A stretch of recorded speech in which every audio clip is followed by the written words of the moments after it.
Jadi maaf, Nabi itu juga perlu makan, minum, istirahat. Itu sifat jais yang dimiliki oleh para Nabi dan para Rasul. Manusia yang lainnya juga sakit, Nabi juga sakit, Pak. Bukan berarti Nabi sehat terus, Nabi itu juga sakit. Ya. Anda lihat Nabi Ayub 18 tahun sakit, ya, kena penyakit kulit, kahofifil marodi. Nabi itu juga sakit, tapi sakitnya itu sakit ringan, bukan sakit parah. Kalau Nabi itu, para Nabi itu sakitnya sakit ringan biasanya, ya, sakitnya sakit ringan. Jadi kalau ada ceritanya Nabi Ayub, maaf, sakitnya kena lepra sampai ada ulatnya, itu bohong. Gak ada cerita Nabi Ayub sampai ada ulatnya. Kan ceritanya itu kan kalau mau makan, ulatnya dicopot satu persatu, nanti setelah makan dikembalikan lagi oleh Nabi Ayub di tangannya. Itu nggak ada. Itu cerita Israiliyat, ya. Itu orang Israel yang mengarang. Ya, kalau sifatnya para Rasul yang jais itu, Nabi itu sakit tapi penyakitnya ringan. Ya, penyakitnya ringan, tidak berat, ya, tidak sampai menjijikkan, membuat orang lari, tidak, ya. Memang Nabi Ayub sakit 18 tahun Nabi Ayub alaihissalam itu sakit, ya. Tapi penyakitnya tidak menjijikkan, Pak, tidak membuat orang lari. Istrinya lari itu karena nggak sabar, penyakitnya Nabi Ayub terlalu lama, 18 tahun. Sampai kata istrinya, wahai Ayub, kamu ini seorang nabi, doalah kepada Allah Ta'ala, niscaya doamu akan dikabulkan. Minta supaya penyakitmu diangkat oleh Allah Ta'ala. Tapi Nabi Ayub nolak. Kenapa? Karena sudah dikasih puluhan tahun sehat, masa baru dikasih penyakit 18 tahun sudah minta diangkat? Nggak mau Nabi Ayub. Nggak sama. Umpamanya Nabi Ayub 100 tahun sehat, baru 18 tahun dikasih penyakit, masa minta diangkat ke Nabi Ayub? Kan masih lebih lama sehatnya daripada sakitnya.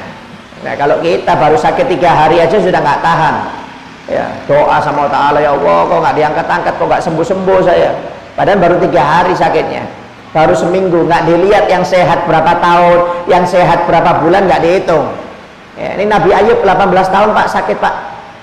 Nabi Muhammad juga pernah sakit, ya, Nabi Muhammad sakit, bahkan bukan sakit, disihir Nabi Muhammad, disihir. Jadi kalau Anda lihat ada orang disihir, nggak usah heran, kenapa? Nabi Muhammad aja kena sihir, ya. Nabi Muhammad kena sihir, Pak, ya. Nabi Muhammad itu disihir oleh orang Yahudi, ya. Disihir oleh orang Yahudi, bin Asim namanya, ya.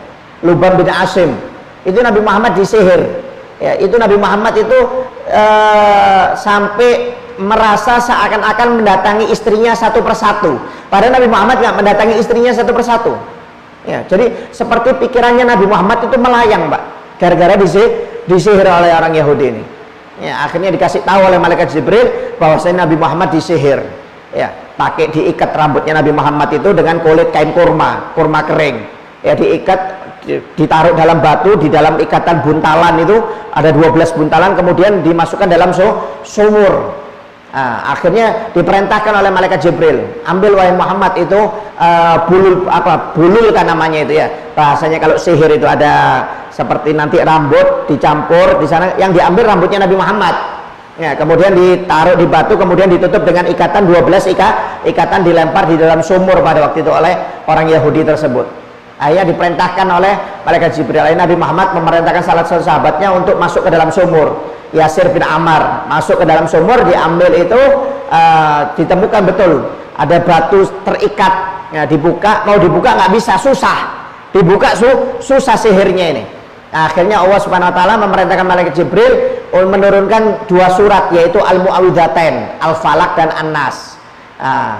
Disuruh baca Al-Falaq dan An-Nas. Akhirnya kita membaca surat Al-Falaq dan An-Nas, terbuka itu boholnya. Akhirnya diambil rambutnya Nabi Muhammad, kemudian dibuang, kemudian sumurnya diperintahkan ditutup oleh Nabi Muhammad SAW. Akhirnya Nabi Muhammad setiap mau tidur baca surat Al-Ikhlas 3 kali, Al-Falaq 3 kali, An-Nas 3 kali. Itu sunnah dari Nabi Muhammad SAW, supaya kita nggak kena sihir, ya. Itu ajaran yang diajarkan oleh malaikat Jibril kepada Nabi Muhammad SAW. Nabi Muhammad aja kena sihir, Pak. Nabi Muhammad kena sihir, ya. Jadi maaf, namanya para nabi, para rasul ini ya sama seperti kita, ya. Sama seperti kita.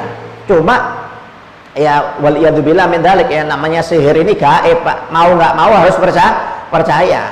Mau nggak mau. Jadi sihir ini mulai zaman dulu.